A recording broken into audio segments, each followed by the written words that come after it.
wabarakatuh. Di sini kami akan membuat tugas untuk pertemuan ke-13 dengan mata kuliah pembelajaran berbasis teks.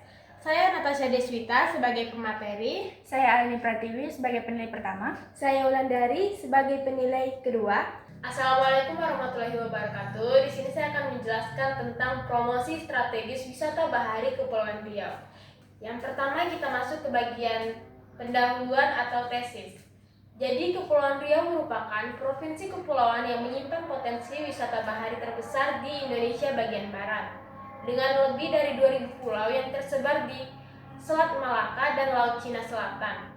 Kepri merupakan keunggulan komparatif yang tidak dimiliki oleh daerah lain, yakni kedekatan geografis dengan Singapura dan Malaysia, sekaligus kekayaan alam bawah laut yang masih sangat terjaga. Namun, potensi besar ini belum sepenuhnya dikelola dan dipromosikan secara optimal. Oleh karena itu, dibutuhkan strategi promosi wisata bahari yang terpadu, kreatif, dan berkelanjutan agar Kepri mampu bersaing di panggung pariwisata internasional. Selanjutnya bagian argumentasi. Jadi strategi pertama yang dibutuhkan yaitu promosi berbasis digital secara masif dan terstruktur. Di daerah media sosial saat ini, kekuatan visual mampu menggerakkan jutaan calon wisatawan hanya dalam waktu singkat. Pemerintah Kepri bersama Dinas Pariwisata perlu menggandeng konten kreator, fotografer bawah laut, dan travel vlogger untuk menghasilkan konten berkualitas tinggi yang menampilkan keindahan perairan Anambas, pantai-pantai tersembunyi di Lingga, serta kekayaan biota laut Natuna. Konten tersebut kemudian dilestarikan, disebarluaskan melalui Instagram, YouTube, TikTok, hingga platform perjalanan seperti Air, Express, dan TripAdvisor. Selanjutnya kita masuk ke strategi yang kedua. Strategi yang kedua adalah pengembangan paket wisata bahari yang terstruktur dan menjalin kemitraan regional yang kuat.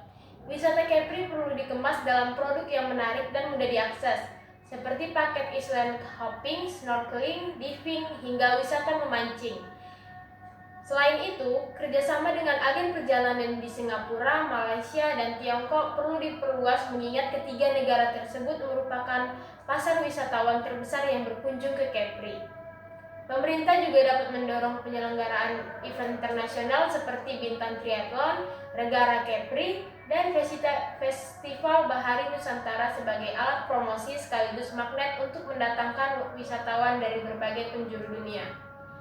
Strategi yang ketiga atau yang terakhir adalah tidak kalah penting, yaitu pemberdayaan masyarakat lokal sebagai pelaku utama wisata berbasis ekologi dan ekowisata. Masyarakat pesisir Kepri memiliki kearifan lokal yang sangat berharga, mulai dari tradisi melaut hingga kerajinan tangan khas Melayu hingga pengetahuan tentang ekosistem laut setempat yang dapat dijadikan daya tarik wisata autentik. Program pelatihan pemandu wisata lokal, pengelolaan homestay berbasis budaya, serta edukasi pelestarian terumbu karang perlu ditingkatkan agar masyarakat tidak hanya menonton tetapi menjadi tuan rumah yang berdaya. Kita masuk ke bagian penutup. Jadi keberhasilan promosi wisata bahari Kepri pada akhirnya bergantung pada sinergi yang kuat antara pemerintah, pelaku usaha, dan masyarakat lokal serta seluruh pemandu kepentingan. Ketiga strategis ini sangat penting dan harus dijalankan secara bersamaan dan konsisten, bukan secara tersial. Kepri memiliki semua modal yang dibutuhkan, yaitu alam yang indah, posisi geografis yang strategis, dan budaya Melayu yang kaya. Yang dibutuhkan hanyalah komitmen bersama dan aksi nyata yang terencana. Jika strategi ini diimplementasikan dengan sungguh-sungguh, bukan tidak mungkin Kepri akan menjadi dinasti wisata bahari unggulan Asia Tenggara dalam 1 dekade ke depan. Sekian penjelasan dari saya, terima kasih. Terlalu itu enggak sih? Udah cepat Enggak terlalu dengar ya? Enggak apa-apa ya. Baik, saya penilai pertama itu saya akan memberikan skor 86/100 dengan kategori baik.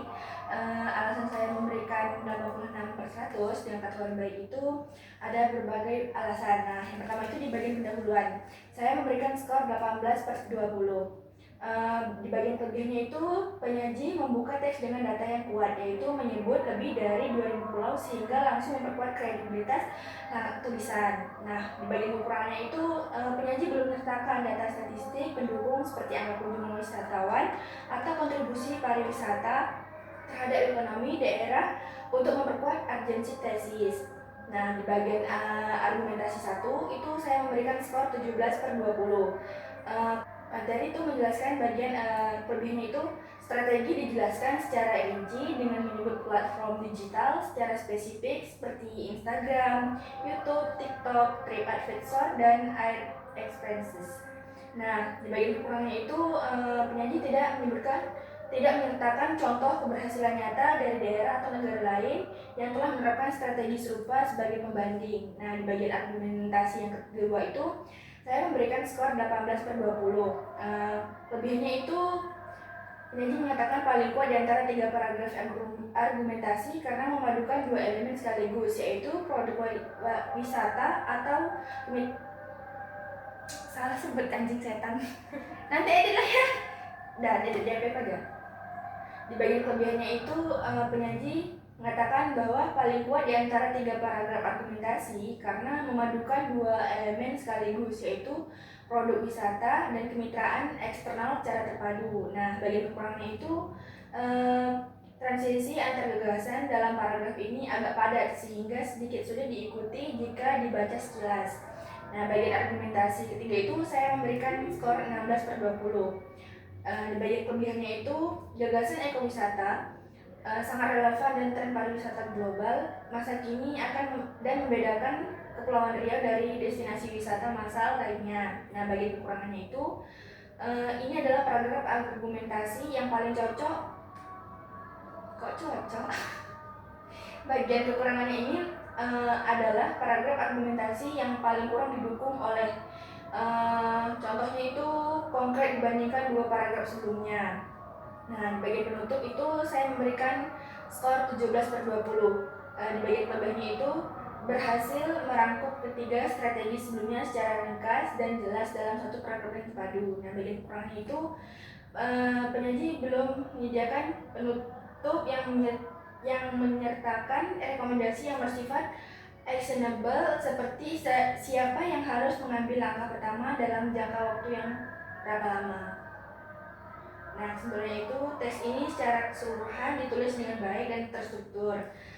Kelima, bagian struktur teks eksposisi hadir dengan fungsinya masing-masing. Kekuatan utama teks pada khasnya contohnya itu pada lokal dan relevan strategi dengan kondisi nyata Kepulauan Riau. Area yang perlu ditingkatkan adalah penggunaan data statistik dan contoh empiris yang lebih kuat di setiap argumen agar tulisan lebih meyakinkan dan bernilai ilmiah. Baik, terima kasih buat penilai pertama. Baik, di sini saya sebagai penilai 2, saya memberi nilai 77. Di bagian pendahuluan itu saya memberi skor 16. Kelebihannya itu latar belakang dibangun dengan logika yang runtut, diawali dengan fakta geografis, dilanjutkan dengan pengakuan potensi, lalu diikuti dengan identitas masalah. Kekurangan itu teks ini tidak menyertai batasan ruang lingkup yang jelas. Pembaca yang tidak mengetahui apakah strategi ini akan dibatasi berfokus pada wisata domestik. Selanjutnya itu argumentasi 1. Skornya itu 15. Kelebihannya itu alur logika peragam ini cukup solid. Dimulai dari media sosial yang memiliki kekuatan besar, lalu diikati dengan tindakan yang harus dilakukan dan diakhiri dengan manfaat yang dapat diharapkan pola primis tindakan. Selanjutnya itu kekurangan. Kekurangan itu klaim bahwa promosi digital terbukti efektif, disampaikan tanpa satu pun bukti, data atau contoh kasus yang nyata pendukungannya. Selanjutnya itu argumentasi 2, skornya itu 17. Kelebihannya itu paragraf dengan struktur logika yang paling kuat dalam keseluruhan teks. Selanjutnya, kekurangan. Meskipun penyebutannya